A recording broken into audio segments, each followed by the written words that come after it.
Yeah, first, congratulations to both our men's and women's basketball teams and Coach Johnny and her staff. And I know they're getting ready to head out, if they or maybe already head out, and we wish them the best of luck. And obviously celebrate with Bruce and his staff and his team on an SEC championship, which those are hard and very difficult to come by. And to see them be able to pull that off and celebrate with the Auburn family Sunday in Nashville was an incredible experience, and just thrilled for him. He's a dear friend, and just really happy for them. And if I were picking a bracket, I would pick them all the way through. So just pulling for them and I know our team will be excited to watch them from here since they're so far away. But wish them both very, very successful trips to where they're going. We're already in practice 7. Today will be practice 7, and really been encouraged by the energy and effort and passion that's been shown by both coaches and players. I think the preparation that our coaches have put into planning the meetings and the walkthroughs and the practices has been very productive, and I love what I see from those aspects. Execution's got a ways to go, as expected, but really encouraged, and now hopefully starting with the practice 7 today, and then practice 9 on Saturday, we'll hopefully start seeing some of the execution clean up. I don't know if I mentioned we're doing a little something different with Thursdays or basically OTAs, where it's just totally teach, no pads, and really loved last Thursday. Just we got so many young kids, and just the us being able to just coach and just teach, teach, teach. I think those are going to be beneficial Thursdays for us, and then be more physical on Tuesdays and Saturdays as we continue through spring practice. We're in our teaching lessons. My series is Words from a Father. The words that I would love for hopefully our daughters, Jill and I, that they've learned. And last week's was decision was the word, and this week is vision, and vision for both our team and for their lives, and trying to share real life stories of probably when I didn't make the best decisions, and other coaches share that on Thursdays with them. And it's been really good to share those things. I look forward to teaching on vision today, but excited about getting back out on the grass with them. We had a great walkthrough yesterday, great meetings, and excited to hopefully see us clean up some of the execution issues, and which is very difficult because it's you have a play called, and it's that you're wanting to get in and install. And I'm standing back there saying this has zero chance of working against this look that's coming, and that's because you're not really game planning, you're just trying to get things in. But love what I see from our coaches right now, and the chemistry and the effort that I see them putting into it, and our players are giving great effort too, so we can build on that.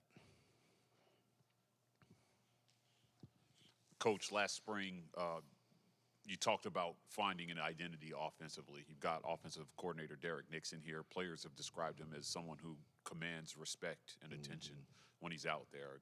Who is Auburn football going to be offensively this spring going into the fall? Well, when we've been our best, and he was with me for a while, and obviously Kent's been with me, and Ben's been with me, Mo's been with me, and we got a lot of people in that room, and we're gone back to our terminology that we're all comfortable with, and that we think we can make adjustments. But ideally, when we've been very good, it's been that 55% run to 45% pass, and if you had that ideal percentage, I think it means you're pretty effective. I mean, some games are skewed a little bit, and if you're running it really, really well, then it may be more 60-40, but you got to be able to do both and stay balanced. And I do think that if we can be consistent in our RPO game, that it really opens up us to be more effective in the passing game, because you're not always having to drop back protect, which I just don't think that's a great recipe in this league. If you're having to call a bunch of drop back protections, usually that other side is a little more athletic and can figure out a way to outnumber you. Um, and so that's the key to me to staying balanced is us being able to run the ball and throwing the ball off of run actions where you're not having to vertical pass set a whole lot. So that's hopefully what our identity will be. Coach, you had mentioned in the first week before spring break how the guys were doing a lot of things on and off the field the right way, keeping lockers clean, doing that. After spring break, now that you're back into practice, are you still seeing that trend of guys just doing the small things the right way? And do you expect that to continue with this squad? We're going to demand that it continues one way or another, and it's player led. And I've got a culture council meeting today at 2. Before we start meetings, and they'll give me the most recent update of how that's going. They have a better pulse on all of those little things probably than I, so I'm anxious to hear how that's going. From our enrichment team, it's been good thus far. The academic piece, the doing the little things, whether it's training table, locker room, all of that has been fairly positive. It's not perfect yet, but we're certainly striving to get it that way, and I look forward to hearing kind of their view on it today.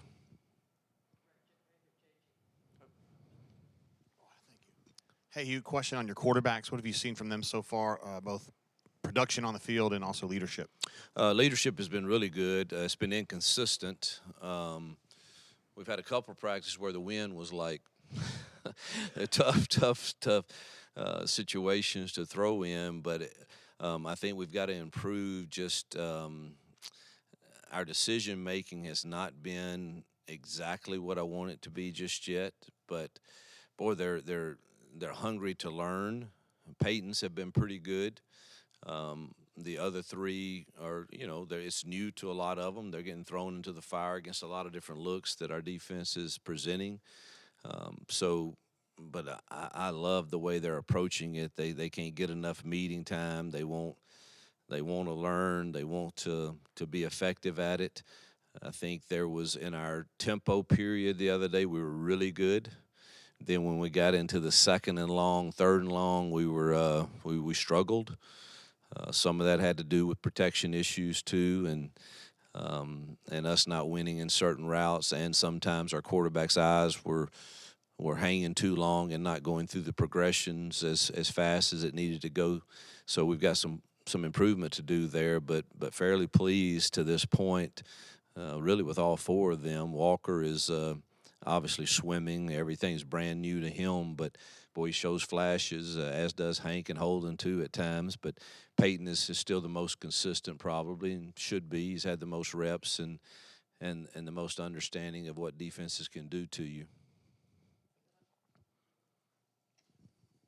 Hugh, Ken Austin has been with you a while now, been loyal, came from Liberty for an off-field thing. How good is it to have him back on the field and coaching quarterbacks, and what does he bring to you? I think he's the best quarterback coach I've ever been around, and just he adds such value to. If I'm sitting in there like this morning and we're discussing something that's going in today, I need to hear how he sees it from a quarterback's perspective. When we draw something up or we say, hey, is this something that's a priority for us to really get in spring? How do you view it? And what are all the issues that would be faced in coverages for this? And he's as smart and brilliant as any I've been around of saying this is going to be the issue. And if we don't have an answer for that, then this probably needs to move down the list some. I just have such a comfort level with him because I know that when he is teaching in the quarterback room, it is sound, and it's not just about a play. It's about, recognizing what's happening long before it happens, and I think he's the best that I've been around doing it.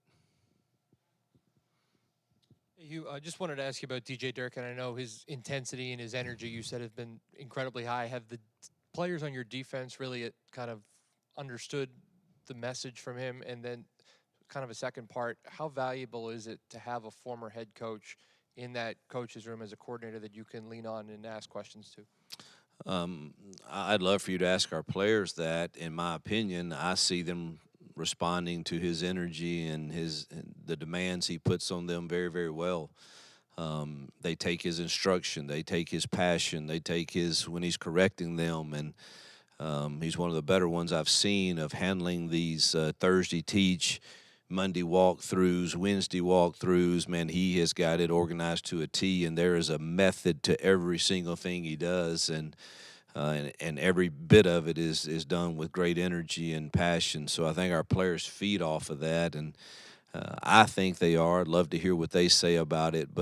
And then as far as anytime you get former head coaches like him or Kent around you, and that have had to sit in this seat, and you talk about practice schedules, and you talk about, because I'm open, man. Just because I've practiced a certain way all the time, it doesn't mean it's the best, and I'm open to new things. So hey, DJ, what did y'all do? And then Nick's comes from some programs that have had winning seasons too. So what's the best practice format that we can come up with to get us where we want to get in spring ball? So it's really valuable to have those kind of guys around you. As you mentioned, you've got a lot of guys going through their first spring here, and I know you're not even halfway through, but are there any of them that have caught your eye here early on? Well, I love the 24 class. I really do. I think, man, Amaris flashes, Waller flashes, Blockton flashes on the defensive front. All of those guys, those linebackers, Riddick and DJ, and we've moved Joe Phillips to Buck now, and I think that's more of a natural position for him. So of those front guys, all of them are kind of flashing at times, and they're throwing them in there some with the ones, and not that there are any ones right now. It's just, we just kind of rotate those guys around, and I think I think we've got some really good players there that in time are going to be really good in this league. Offensively, Cam Coleman continues to show up, and I think Camden Brown and Sam Jackson and Robert Lewis have improved that room along with the ones that we have currently. So several are starting to flash. The secondary guys that we signed last year, many of them, whether it's Tyler Scott, we know Ken Lee's played a lot of ball already for us, and Colton Hood is really showing up also. Sylvester Smith, so we're excited about those young guys. Hugh, what's the next step when you start getting into scrimmage situations, doing those things? What are you looking for out of your team on both sides of the ball? I know execution is there, but anything in particular that you'd like to see? Relentless effort on defense, and DJ's demanding that, and boy, he holds them accountable. He charts every one of them and every loaf, and the way we finish and the leverage on the ball. Was it the right leverage? And we're not tackling to the ground a lot, but man, if a running back is in the open field, the leverage, let's don't be lazy on the leverage, man. Use your sideline and keep your pads in the right spot and your head in the right spot, and he's demanding all those things.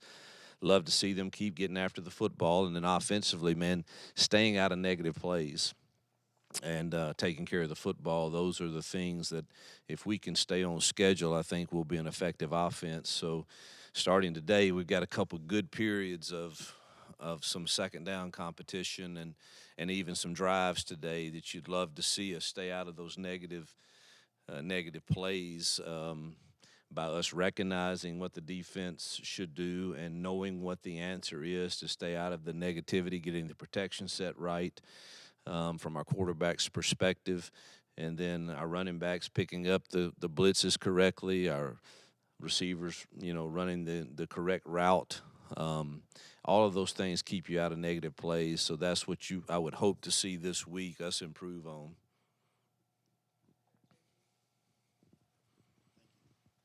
Hugh, you said earlier you're going to talk to your kids later today, and one of the things you're going to talk about some things maybe you weren't stoked about, decisions you made in your life that you weren't stoked about.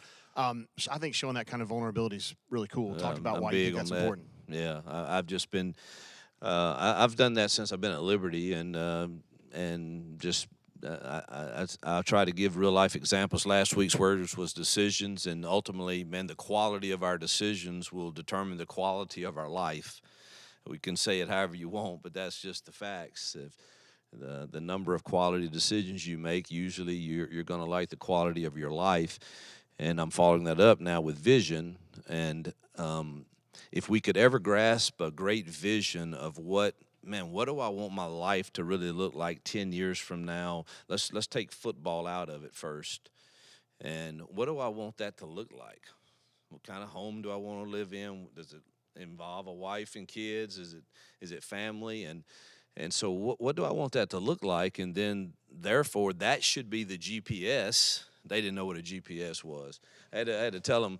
I went through the whole deal. Look, when I started recruiting, I used to have the old map. I mean, a real map. And you, man, all right, I drive this road, and then I get to this town. And then when you get to the town, guess what you did? You stopped at the convenience store, and you said, hey, where's the high school? Because it's not on the map. I mean, can you get me to the high school? And then you got to the high school, and then you got to get somebody to direct you to the player's house for the home visit. That's how it started. Then we were lucky, and we got the Google that you could print out the pages. All right, drive 40 miles on this, take a left. And then we got the Garmin. That's really when I lost them from the GPS. I said, but man, we thought we had made it when we got to put the Garmin up on the dash, and it would take you to the place. But when you had that, you put in the destination first, and then it gave you the directions to get there. And that's what I'm trying to get to now. We've talked about decisions. Now, all right, what is the vision? Then that should be your GPS for the decisions as you think backwards. I kind of told them a somber story a little bit about, I don't know how many of you are blessed to have parents still alive, but some in our room still have them, some do not. I'm fortunate to have mine, but they are getting up in age. And when I start thinking about if stats say an average lifespan is 85 or whatever that is, and you think about, man, I really might only have like 5 years left with my parents, but truthfully, I probably see them a quality time about 5 times a year, so that's probably like 25 times. That kind of changes your mindset of, man, I might need to work backwards and make that a priority. And it's the same way now when I share with them about vision this week is whatever your vision is, that should be the GPS that governs how you make your decisions to get where you want to go. And I'm going to tell them my vision of being an SEC head football coach. And I declared that vision on my honeymoon with my wife, but gave up on it truthfully after 13 years of high school coaching, but she never did. And she would constantly be hounding me about that wasn't your vision. That wasn't your vision. And I'd pretty much given up on it because, man, we've got kids now. I'm making a decent salary. I'm in a good job. And, man, I can't go take a GA job but she thought differently, and she's really the one that encouraged me to take this off the field job at Ole Miss way back for Ed Orgeron that really kept my vision alive. And so I'll share that with them, and hopefully that will help them find some GPS for their decisions and also for our team. What's the vision? Then we better do the little things right.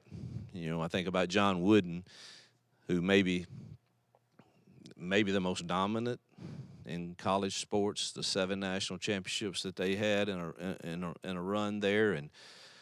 But you asked Bill Walton what the most important thing was, and he said day one he told him how to put socks on.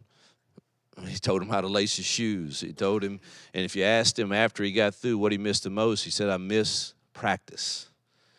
You asked Kobe Bryant what made him so great, he said, I never got bored with the details.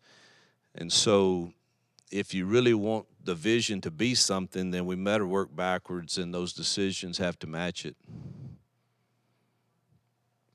Coach, going back to the run-pass ratio, you said you'd like to have 55-45.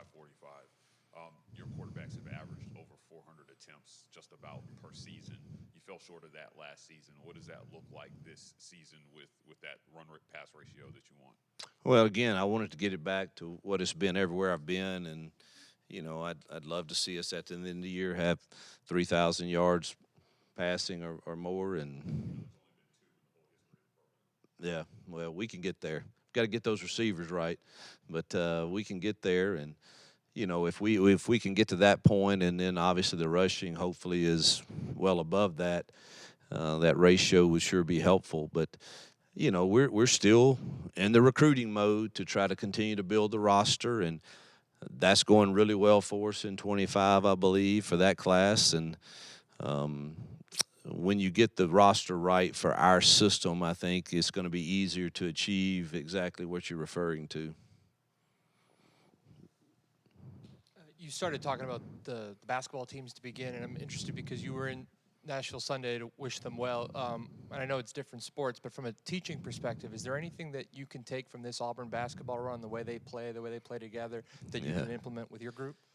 I'm anxious to. I called Bruce yesterday. It was his birthday also, and I said, man, when we get time, me and you are going on a 2-night golf trip, and I need to hear because the appearance is that, man, they really enjoyed playing together, accepting their role, whatever it was. In this day and time, you don't see that all the time. And he has done something very right, along with, I'm sure, the leadership of the team, to get them to that point and to see them enjoying what they do so much. And boy, like Dylan Cardwell, I mean, the guy just enjoys every minute he has on the court. I'm sure he would want more, but man, I mean, every minute that he got, you could just see his enjoyment of that. And so Bruce has done something right, and I look forward to. We're going to take a trip to play golf somewhere together, and at night he's going to share with me his insight to it. Yeah, you mentioned recruiting. How do you think it went for the Junior Day Saturday? And also, tell me a little bit about the setup you had out front. It was kind of unique and new, and how do you think that atmosphere had a positive effect on those guys? Well, we're just trying to present who we are at Auburn and what our culture wants to be, and our fit is not for everybody probably. And I tell every one of those that I meet with, ultimately it's your job to decide if we fit with you, and it's our job to decide if you fit with us. And I think that's big. And I'm always evaluating during those times, whether you're a 5-star guy, a 4-star guy, 3-star guy. I've had a lot of 3-star guys end up being our best players and best teammates. And it's really interesting to me to watch in this day and time when you have them here. Does that 5-star care to go and watch Indo, or would he rather stay on his phone somewhere? And all of those things I evaluate, and that says something to me, right, wrong, or indifferent. And I'm not saying I'm always right, but you're evaluating that because you want the right fit on both sides, and I'm sure they do also. But I thought last week was phenomenal. I thought Bianca and her staff had great ideas of like what you referred to with our after practice get together, and I thought Will and Kenyatta and our personnel team did a great job too of spending quality time, getting to know the kids, and then give us an evaluation of not just what their film says, but what the time together says. So I thought the whole week went good. We've got another really good set of players. Well, there's some good ones here today, and then Thursday, and then Saturday will be some more good ones. I don't think it's as many as last week, but nonetheless, some good players.